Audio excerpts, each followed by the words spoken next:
Hello friends, hair care and styling के इस नए पाठ्यक्रम में आपका स्वागत है। मैं डॉक्टर प्रवीण चौहान, सहायक निदेशक शैक्षिक NIOS और आपकी कोर्स कोऑर्डिनेटर आपका इस कोर्स में स्वागत करती हूं और करियर के लिए इस अपकमिंग क्षेत्र को चुनने के लिए आपको बहुत बहुत बधाई देती हूं। हेयर स्टाइलिंग एंड ड्रेसिंग आजकल रोज़मर्रा के जीवन का एक हिस्सा बन चुका है, खासकर वर्किंग गर्ल्स और विमेन के लिए। हेयर ड्रेसिंग और स्टाइलिंग इंडस्ट्री निरंतर विकसित हो रही है और आने वाले समय में इसकी ग्रोथ कई गुना बढ़ने की संभावना है। खास तौर पर विकासशील देशों में अगर हम बात करें तो ये बहुत बड़े स्तर पर बढ़ने की उम्मीद है। इसी कारण ट्रेन्ड प्रोफेशनल्स की मांग भी निरंतर बढ़ रही है इस क्षेत्र में। आज के हमारे कार्यक्रम का विषय है हेयर कटिंग व स्टाइलिंग क्षेत्र में एक असिस्टेंट के रूप में कार्य करने के लिए क्या क्या संभावनाएं उपलब्ध हैं। इस पर अधिक जानकारी देने के लिए हमने स्टूडियो में आमंत्रित किया है श्रीमती जसमीत कौर को, जो कि एक सौंदर्य सलाहकार हैं और इस क्षेत्र में कई वर्षों से कार्यरत हैं। दोस्तों, आजकल हर कोई अपना विषय चुनते समय बड़ी सावधानी का प्रयोग करता है कि आगे चलकर वह इस क्षेत्र में कमाई के साधन ढूंढ सके। हर व्यक्ति अपने पैरों पर खड़ा होना चाहता है, इसलिए हम अपने शिक्षार्थियों को बताना चाहते हैं कि वह हेयर केयर एवं स्टाइलिंग विषय का चयन कर किस प्रकार अपने पैरों पर खड़े हो सकते हैं और कितनी ऊंचाई तक पहुंच सकते हैं। ये सब बातें जब आपको एक बार स्पष्ट हो जाएंगी तो आप लोगों और ज़्यादा मन लगाकर इसे सीखेंगे और आगे बढ़ेंगे। दोस्तों, पुरुषों और महिलाओं दोनों में स्टाइलिंग व अच्छा दिखने की इच्छा बढ़ रही है। इन 10 से 20 वर्षों में फैशन के क्षेत्र में तो जैसे क्रांति ही आ गई है, तभी तो कार्य करने के अवसर भी बढ़ गए हैं और इसीलिए यहाँ पर बहुत सारी अपॉर्चुनिटीज़ भी बढ़ गई हैं। तो आइए इसके बारे में और जानकारी लेते हैं मैम से। बिल्कुल ठीक कहा आपने। अपने भविष्य के प्रति शिक्षार्थियों को सचेत रहना भी चाहिए। अपना विषय चुनते समय एक समझदारी का प्रमाण है कि हम आगे चलकर क्या करना चाहते हैं, और इसकी समझ अगर बच्चों को पहले से ही है तो एक सफलता की जो संभावना है वो कई 100 गुना बढ़ जाती है। तो मैं अपने विद्यार्थियों से ये कहना चाहूँगी कि आपने ब्यूटी कल्चर के इस कोर्स को चुनकर कोई गलती नहीं की, बल्कि बहुत ही समझदारी का परिचय दिया है। आज के समय में मुझे नहीं लगता कि ब्यूटी कल्चर के इस व्यवसाय से अधिक कोई आकर्षक, अधिक चलने वाला और बहुत अच्छी आमदनी के स्रोत वाला कोई और व्यवसाय होगा। तो इसलिए इसकी बढ़ती हुई मांग को देखकर ही आज हमने इस प्रकार के कोर्सेज़ का शुरुआत की है, इस पाठ्यक्रम बनाए हैं जिसमें स्किन केयर के ऊपर हमारे विद्यार्थी पहले जान चुके हैं और अब हेयर केयर के विषय में आगे वे जानते रहेंगे। और जैसा कि प्रवीण ने बताया कि रोज़गार के अवसर तो इतना बड़ा क्षेत्र है, ये इतना अनलिमिटेड स्कोप है इसमें कार्य करने के लिए कि आज जब हम इस पर चर्चा करेंगे तो विद्यार्थी निश्चित ही बड़े आराम से समझ पाएंगे कि हमें इस विषय में भी या इस क्षेत्र में भी किस तरीके का काम करना चाहिए। बिल्कुल। और जब हम इस कोर्स को करेंगे और जब हम इसमें सीखेंगे तो कुछ ही समय के अभ्यास के बाद हम हेयर केयर एवं स्टाइलिंग में कुशल बन सकते हैं। तो दोस्तों, सबसे पहले जब हम बात करते हैं, किसी भी सैलून की बात करें, इसमें हम अगर ब्यूटी की भी बात करें तो उसमें सहायक या सहायिका की आवश्यकता होती है। क्लाइंट को कोई भी सर्विस देने से पहले कुछ विशेष तैयारी की आवश्यकता होती है पार्लर्स में, जो कि एक असिस्टेंट हेयर स्टाइलिस्ट का कार्य होता है। आइए आपको बताते हैं कि एक असिस्टेंट हेयर स्टाइलिस्ट का जॉब प्रोफाइल क्या होता है। एक हेयर स्टाइल असिस्टेंट होने के नाते कुछ कार्यों की अपेक्षा आपसे की जाएगी। इनमें से जो मुख्य हैं आज हम उनकी चर्चा करते हैं। सबसे पहले होता है क्लाइंट को तैयार करना। आपके पास जब कोई क्लाइंट आएगा उसके लिए जो भी सर्विस उसे करानी है, चाहे कलरिंग करानी है या पर्मिंग करानी है, उसके अकॉर्डिंग ट्रॉली या ट्रे को तैयार करना। इसके बाद क्लाइंट को ड्रेप करना, हेड बैंड लगाना आदि। इसके अलावा और भी बहुत छोटी छोटी ऐसी सर्विसेज हैं, जैसे उनके बालों का अध्ययन करना कि उनकी स्किन में कहीं कोई दिक्कत, कोई परेशानी, कोई एलर्जी तो नहीं। इस सेक्शनिंग करना, पार्टिंग करना, बालों में शैम्पू, कंडीशन लगाना। जब ब्यूटी थेरेपिस्ट ब्लो ड्रायर कर रही हो या कोई हेयर स्टाइल बना रही हो या हेयर कटिंग कर रही हो तो उस समय अपनी हेयर ड्रेसर की सहायता करना। समय समय पर उन्हें ड्रायर पकड़ाना, उपकरणों को सही प्रकार से रखना और सही समय पर सही उपकरण उनको पकड़ाना और उनकी सहायता करना। साथ ही बालों की कटिंग के लिए आप अपने क्लाइंट को कुछ सुझाव भी दे सकते हैं। क्रिम्पिंग मशीन, प्रेसिंग मशीन, ये सब इस तरीके की जो जितनी भी बालों से संबंधित सर्विसेज हैं, इन सब का आपको ध्यान रखना है। ख़ास तौर पर बालों में जब आप पर्मिंग, स्ट्रेटनिंग या कलरिंग करते हैं, उस समय में रसायनों का सावधानीपूर्वक प्रयोग करना, ये आपको बहुत अच्छे से आना चाहिए। बिल्कुल मैम, बहुत ही इम्पॉर्टेंट आपने बातें बताई। जितने भी पार्लर में प्रोसीजर्स हैं उनमें असिस्ट करना ही एक असिस्टेंट हेयर स्टाइलिस्ट का काम है। इसी दौरान वो सीखते भी हैं। तो जो बातें की जैसे कि क्रिम्पिंग, इसके अलावा बालों और सिर की त्वचा में छोटी मोटी समस्याएं आमतौर पर होने लगती हैं, जैसे डैंड्रफ की समस्या है, तो उसका सुझाव उसके लिए सुझाव देना क्लाइंट्स को, ये भी आपके कार्यक्षेत्र में आता है। निर्माताओं के द्वारा संचालित छोटे कोर्स, कार्यशालाओं आदि में जाकर नए रुझानों व नए उत्पादों से स्वयं को अवगत करना, कलरिंग, पर्मिंग, आकलन करने व उपचारात्मक तकनीकों के संबंध में उन्नत कौशलों को विकसित करना, उपचार के पहले, दौरान व बाद में क्लाइंट को सतर्कतापूर्वक सुनना व ज़रूरी सवाल पूछना, प्रश्नमालाओं, सर्वेक्षणों आदि का प्रयोग करते हुए औपचारिक फीडबैक लेना, अगले अपॉइंटमेंट के बारे में भी पूछना, उत्पादों एवं सेवाओं जो कि पार्लर की सेवाएं हैं उनकी बिक्री करना और प्रचार करना। ये सभी पॉइंट्स जो हैं एक असिस्टेंट हेयर स्टाइलिस्ट के जॉब प्रोफाइल का हिस्सा हैं, उन्हें अपने व्यवहार में लाना होगा। जी बिल्कुल ठीक कहा आपने प्रवीण। साथ ही मैं इसे एक छोटे से उदाहरण द्वारा बच्चों को आसानी से समझाती हूँ। आजकल जैसे कि पार्लर में बहुत कलरिंग का और पर्मिंग, स्ट्रेटनिंग, ये बहुत चलने वाली सेवाएं हैं। सपोज आपके पास कोई एक क्लाइंट आता है और वो बालों को स्ट्रेट कराता है, तो उस स्ट्रेट कराने के 3 या 4 दिन बाद आपको उसे तुरंत दोबारा बुलाना होता है, क्योंकि आपने उन्हें हेयर स्पा देना होता है। कुछ बालों में स्पेशल वो जो पहला शैम्पू है वो पार्लर में ही किया जाता है, तो उसकी जो अपॉइंटमेंट है आपने उसी समय उनसे तय कर लेनी है, ताकि बाद में आपके क्लाइंट को भी असुविधा ना हो और आपके पास भी समय हो, आप उस सर्विस के लिए प्रॉपर समय रख सकें। तो इसको कहते हैं क्लाइंट के साथ जुड़ना और फैशन की समझ, ये दोनों चीज़ें होनी बहुत ज़रूरी है। सपोज़ एक बहुत ही स्ट्रेट हल्के बालों वाला क्लाइंट आपके पास आया और आपने उन्हें सलाह दी कि आप बाल स्ट्रेट करा लीजिए, तो आप, हमारे विद्यार्थी इस कोर्स को करके समझ ही गए होंगे कि पहले से स्ट्रेट और हल्के बालों को स्ट्रेट कराने पर उनके बाल तो और भी ज़्यादा हल्के लगने लगेंगे। तो इसके लिए आपको फैशन की समझ होनी बहुत ज़रूरी है। जिनके बाल हैवी हों, बाल झड़ ना रहे हों, ये कोई समस्या ना हो, उन्हें आप तुरंत स्ट्रेटनिंग कराने की सुझाव आप दे सकते हैं।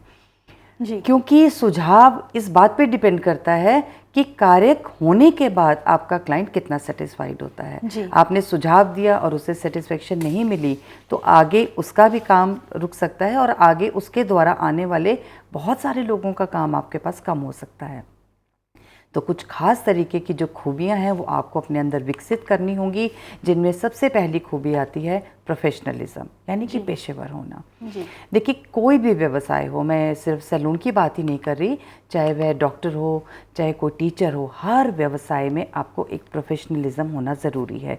एक डॉक्टर अपने पेशेंट से एक अलग तरीके का ही व्यवहार करता है और एक टीचर अपने स्टूडेंट से किस तरीके का व्यवहार करती है, ये आप अच्छी तरह जानते होंगे। इसी तरह एक ब्यूटिशियन को भी अपने क्लाइंट से बातचीत करने का सही सलीका, सही तरीका बहुत अच्छे से आना चाहिए। तो ये जो प्रोफेशनलिज्म है, इसके द्वारा आपको क्लाइंट की पसंद नापसंद का ध्यान रखना है, उन्हें अच्छा सुझाव देना है। लेकिन जब कभी भी क्लाइंट अगर किसी बात पर अड़ जाए कि मुझे ऐसा ही काम पसंद है, तब आपको अपनी मर्ज़ी भी उन पर नहीं थोपनी है। ये छोटी छोटी बातों का ध्यान रखना है कि सुझाव दिया और उसके बाद क्लाइंट की पसंद को आपने प्रायोरिटी पर रखा। तो इस तरीके का प्रोफेशनलिज्म आपके लिए बहुत ज़रूरी है। जी बिल्कुल। इसके साथ ही जो एक असिस्टेंट हेयर स्टाइलिस्ट के लिए और जो अच्छे तौर तरीके हैं उसमें है विनम्र होना। क्लाइंट के साथ सभी प्रकार के संवाद व संपर्क में, चाहे शाब्दिक हो या मौन हो, या सेवा प्रदान करते समय प्रत्येक जो भी आप स्तर पर आपको उनके साथ बहुत ही विनम्र व्यवहार करना चाहिए। और इसके अलावा बुद्धिमानी यानी समझ के साथ, एक प्रेजेंस ऑफ माइंड के साथ काम करना, ये भी बहुत ज़रूरी है। काम करने के माहौल में आप कैसे संवाद करते हैं और स्वयं को कैसे अभिव्यक्त करते हैं, इस बारे में सावधानी और सूझबूझ आपको बरतनी होगी। हमेशा ही पहले सोचो और फिर बोलो, क्योंकि एक बार आपने गलत बात बोल दी तो वो इम्प्रेशन हमेशा के लिए गलत हो जाता है। कभी भी अपने क्लाइंट को किसी भी तरह की व्यक्तिगत टिप्पणी देने से आपको बचना चाहिए, क्योंकि वो आमतौर पर हम सभी को आहत कर देती हैं। और जब तक आपको अनुमति ना दी जाए तब तक किसी के भी साथ क्लाइंट के बारे में कोई भी जानकारी शेयर ना करें। जी प्रवीण, बहुत ही इम्पोर्टेंट जानकारी दी आपने हमारे शिक्षार्थियों को। अब इसके बाद जो गुण उन्हें अपने अंदर विकसित करना होगा वो है आकर्षक होना। जी, मैं ये समझती हूँ कि जब ये व्यवसाय ही इतना आकर्षक है तो आपका मन तो अपने आप ही आकर्षक बनने का करेगा। और मेरे ख्याल से ये इस व्यवसाय की मांग भी है। जो भी क्लाइंट आएगा सबसे पहले आपके कांटेक्ट में ही आएगा, आपको देखकर प्रभावित होगा, आपके हेयर स्टाइल को देखकर प्रभावित होगा, आपकी ड्रेसिंग सेंस से प्रभावित होगा। तो इसके लिए बहुत ज़रूरी है आपको अपने व्यक्तित्व को संवारना, जिसमें सबसे इम्पॉर्टेंट होता है हेयर स्टाइल। हेयर स्टाइल में ये नहीं कि आपको कोई बहुत शादियों व फंक्शन वाले आपको हेयर स्टाइल बनाने, नहीं, एक नीट एंड क्लीन अपीयरेंस, एक अच्छा सा हेयर कट से भी बहुत आप स्मार्ट लग सकते हैं। कोशिश करें कि सैलून के अंदर करीने से बंधे हुए बाल हों आपके, क्योंकि आप क्लाइंट का काम कर रहे हैं और आपके ही बाल उड़कर आपके चेहरे पर आ रहे हैं तो वो थोड़ा सा अव्यवहारिक लगता है। जी। इसके साथ आजकल तो सभी बड़े सैलून्स में यूनिफॉर्म की व्यवस्था है, तो यूनिफॉर्म साफ़ सुथरी और प्रेस की हुई होनी चाहिए। सबसे इम्पॉर्टेंट आपकी जो पर्सनालिटी का अंग है वो है आपके नेल्स और आपके हाथ। जी। हाथों द्वारा आपको कार्य करना है, तो सबसे ज़्यादा आपके हाथ आपके क्लाइंट की स्किन या बालों के साथ संपर्क में आते हैं। अपने हाथों को बहुत सुंदर बना के रखें, नीट एंड क्लीन रखें। नेल पेंट अगर आप लगाते हैं तो प्रॉपर तरीके से लगा हुआ हो। नेल अगर आपके बड़े हैं तो बहुत साफ़ सुथरे और करीने से बड़े हुए होने चाहिए। और इसके साथ एक इम्पॉर्टेंट पॉइंट आता है बॉडी ऑर्डर। जी। क्योंकि क्लाइंट के साथ आप इतना नज़दीक होकर काम कर रहे हैं, खाली हेयर ड्रेसिंग करते हुए, तो आपको बिल्कुल उनके पास होकर खड़े होना है। तो किसी भी तरीके का बॉडी ऑर्डर, चाहे वो आपके ओरल हाइजीन हो या बॉडी ऑर्डर हो, इससे बिल्कुल बचें। एक अच्छी सुगंधित कुछ भी डिओड्रेंट वगैरह लगा के रखें। दांतों का अपने ध्यान रखें, अच्छे से दोनों टाइम ब्रश करें। साफ़ सफाई किसी भी पर्सनालिटी का सबसे अहम हिस्सा है, उसके बाद सजावट आती है, तो अपनी स्वच्छता पर खास ध्यान दें। जी प्रवीण, बिल्कुल। और इसके साथ ही एक उत्साही जो असिस्टेंट है या कोई भी वर्कर है पार्लर में, वो बिल्कुल ही क्लाइंट का मन जीत लेता है। सभी जो ओनर्स हैं अगर पार्लर्स के, वो चाहते हैं कि उनके कर्मचारी जो है ऊंची अपेक्षाएं रखते हों और उनके पास प्राप्त करने के लिए कड़ी मेहनत भी करते हों। तो इसलिए हमेशा अपने आप को सेल्फ मोटिवेटेड रखें, उत्साह से परिपूर्ण रहें। ऐसे डल और आप अगर बिल्कुल मुस्कान के साथ आप स्वागत नहीं कर रहे हैं तो आपका जो क्लाइंट है वो भी एक बार को उसको भी अच्छा नहीं लगेगा। तो ये बहुत ज़रूरी है कि आप अपने पूरे उत्साह के साथ क्लाइंट का स्वागत करें और सभी सर्विसेज के बारे में उन्हें बताएं और उनको चयन करने की सुविधा दें। इसके अलावा है जिम्मेदार होना। आपका जो मालिक है वो आपसे कुछ अपेक्षा करता है, जो भी ओनर है पार्लर का, कि आप सावधानी से विचारपूर्वक कार्य करें, जिससे अनावश्यक गलतियों से आप बच सकें। तो वो जो ओनर हैं वो आपके हाथ में आपका काम सौंप देते हैं, तो आपकी भी ये जिम्मेदारी बनती है कि आप उनकी इस भावना का ख्याल रखें। प्रोडक्ट व इंस्ट्रूमेंट्स का कोई नुकसान ना होने पाए। काम सही समय पर और सही तरीके से हमेशा आप करें। जिस भी जगह या सैलून में आप काम करते हैं उसे आप अपना समझकर कार्य करें, तभी परिणाम भी अच्छे प्राप्त होंगे। कभी कभी तो ऐसा भी होता है कि ओनर इन कार्यों में खुद परफेक्ट नहीं होते, तो ऐसी स्थिति में आप उन्हें नए तरीकों या प्रोडक्ट के बारे में जानकारी देकर उनका दिल जीत सकते हैं और उनको आपके ऊपर विश्वास बढ़ा सकते हैं। जो भी सर्विस हो, अपना उत्साह बनाए रखें, स्वयं जिम्मेदारी लेते हुए कार्यों को करें। इससे सैलून का वातावरण जो है खुशनुमा बना रहता है। अगर ये सभी गुण हम अपने अंदर डेवलप कर लें तो एक कुशल असिस्टेंट बनने में हमारे को कोई भी बाधा नहीं आएगी।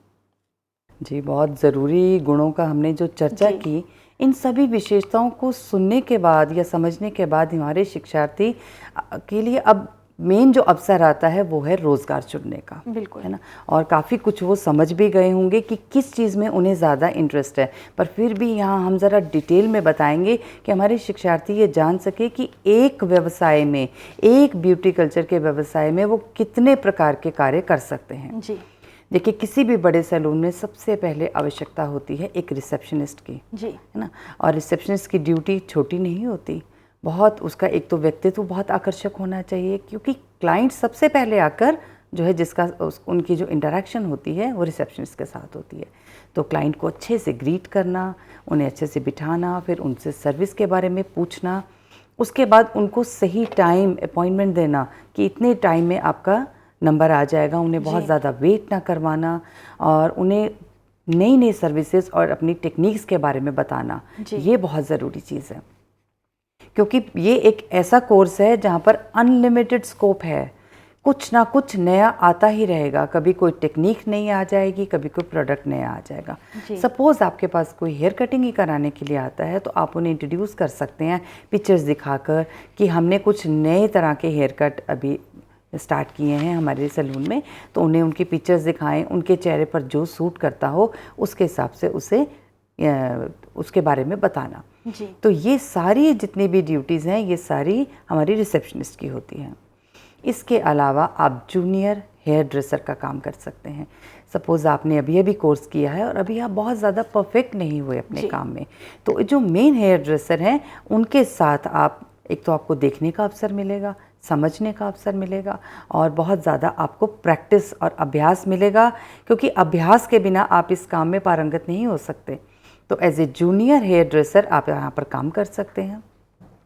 और as a main hair dresser हर सैलून में ज़्यादातर जितने भी ओनर्स हैं या ब्यूटिशियंस हैं वो हेयर कटिंग में परफेक्ट नहीं होती, तो हर सैलून अपने लिए एक हेयर ड्रेसर का चुनाव या उनको अपॉइंट ज़रूर करता है, तो आप एक मेन हेयर ड्रेसर की तरह काम कर सकते हैं वहाँ पर।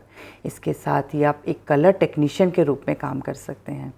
हमारे विद्यार्थी अच्छे से जानते होंगे कि आज के समय में हेयर कलरिंग कितनी पॉपुलर है और कितनी इसकी मांग है, और क्लाइंटेज भी बहुत ज़्यादा है।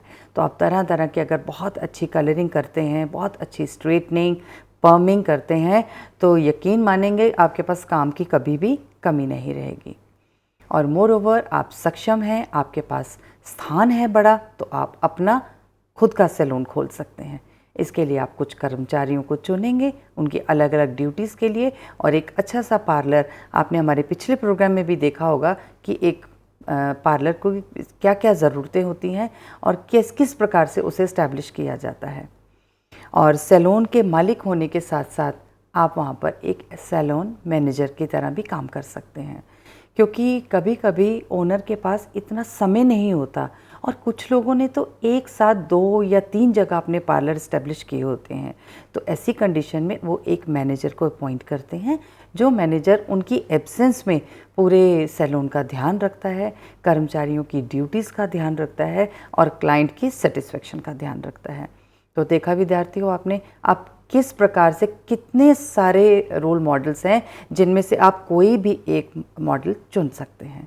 जी बिल्कुल मैम, बहुत सारी अपॉर्चुनिटीज़ उपलब्ध हैं, बहुत अपकमिंग एरिया है। हम देखते हैं हम कितने जागरूक हो गए हैं हेयर स्टाइलिंग को लेकर। तो जैसे मैम ने बताई, इतने सारे रोल्स में आप काम कर सकते हैं। इसके अलावा अगर कभी आपके पास इतना अपना पूरा सेटअप करने का अगर प्रोविज़न नहीं है, उस समय पे उतनी पूंजी नहीं है, तो आप एक बहुत छोटी सी, जिस तरह से हेयर स्टाइलिंग की, हेयर ड्रेसिंग की नाई की शॉप होती है, उस तरह से आप शॉप खोल सकते हैं। इसके साथ ही साथ अभी जो हैं बड़े बड़े रिजॉर्ट्स हैं, वो सभी के पास अपने सैलून होते हैं, क्रूज़ शिप्स हैं, होटल्स हैं, वो सभी अपना अपना हेयर सैलून, स्पा मेंटेन करते हैं। वहाँ पर भी जॉब के बहुत सारे अपॉर्चुनिटीज़ आपके लिए खुले रहते हैं। जी, होटल रिजॉर्ट्स की तो आपने बहुत ही अच्छी बताई कि इतना लार्ज स्केल पर है ये वाला कार्य कि आप सोच नहीं सकते कि आप किस लेवल तक पहुंच गए। वहाँ पर आप इन कार्यों के लिए, मैं एक और चीज़ बताना चाहूँगी, आजकल कितने सीरियल्स बनते हैं, मॉडलिंग होती है, आप इस लेवल तक अपने आप को ऊपर ले जा सकते हैं। और हेयर ड्रेसर, हेयर स्टाइलिस्ट की हर जगह मांग बढ़ी रहती है।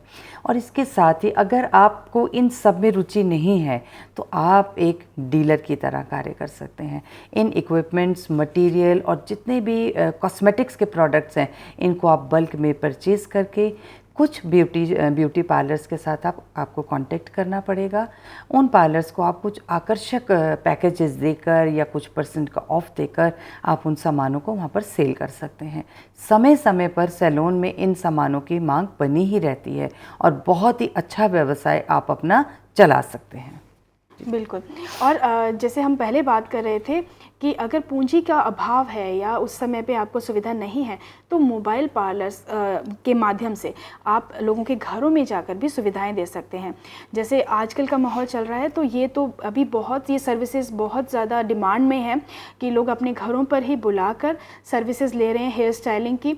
और जैसा कि हमारे लर्नर्स जानते ही होंगे कि जो अभी करंट सिचुएशन रही, उसमें बहुत ही ज़्यादा डिमांड हेयर ड्रेसर्स की रही, क्योंकि सभी लोगों की ये बेसिक नेसेसिटी है।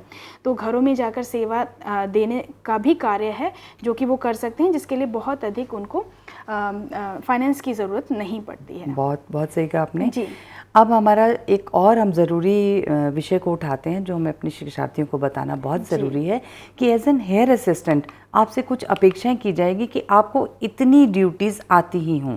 जब आप अपना रिज्यूम किसी भी पार्लर में अपने आप को आप पेश करेंगे, अपने बारे में बताएंगे, तो वो आपसे ये सवाल ज़रूर पूछेंगे कि आपको ये सेवाएं आती हैं, जिनमें से सबसे प्रमुख है बालों में शैम्पू करना, उन्हें कंडीशन करना, बालों में सेक्शनिंग और पार्टी करना और सिर की मालिश करना, साथ में बालों में हेयर डाई और कलर लगाना, बालों में ब्लो ड्रायर करना, ब्लो ड्रायर के द्वारा बालों को सीधा भी करना और साथ ही उनमें कुछ डिज़ाइन भी बनाना। कुछ बेसिक हेयर कट्स भी आपको आने चाहिए। बालों को कर्ल करना, स्ट्रेट करना, ये छोटी छोटी ये जितनी भी सेवाएं हैं, एक हेयर स्टाइल असिस्टेंट से इनकी उम्मीद की जाती है। तो इन सभी कार्यों में आपको अभ्यास द्वारा परफेक्ट होना है। तो ऐसा कोई कारण नहीं है कि आप इस व्यवसाय में सफल ना हों और आपको कोई जॉब ना मिले। तो प्रवीण, आज बहुत अच्छा ये हमारा टॉपिक रहा। मुझे लगता है विद्यार्थियों को अच्छे से समझ में आ गया होगा कि एज एन हेयर स्टाइलिस्ट आज वो हैरान भी हो रहे होंगे कि इतने तरीके से हम अपने आप को इस व्यवसाय में डाल सकते हैं, जिस चीज़ में भी हम ज़्यादा सक्षम हों। बिल्कुल मैम, आपने सही कहा कि इस कोर्स में अपार संभावनाएं निहित हैं जो कि इस व्यवसाय में आकर हमारे लर्नर्स उनका लाभ उठा सकते हैं। और आज के कार्यक्रम के द्वारा उनको जानकारी मिल गई होगी कि किस किस क्षेत्र में वो कार्यरत हो सकते हैं। स्टूडियो में आकर हमारे लर्नर्स को इस बेहतरीन जानकारी देने के लिए आपका बहुत बहुत धन्यवाद मैम। जी, मेरी भी अपने विद्यार्थियों को शुभकामनाएँ हैं कि वे अपने इस क्षेत्र में बहुत सफल हों। नमस्कार। नमस्कार।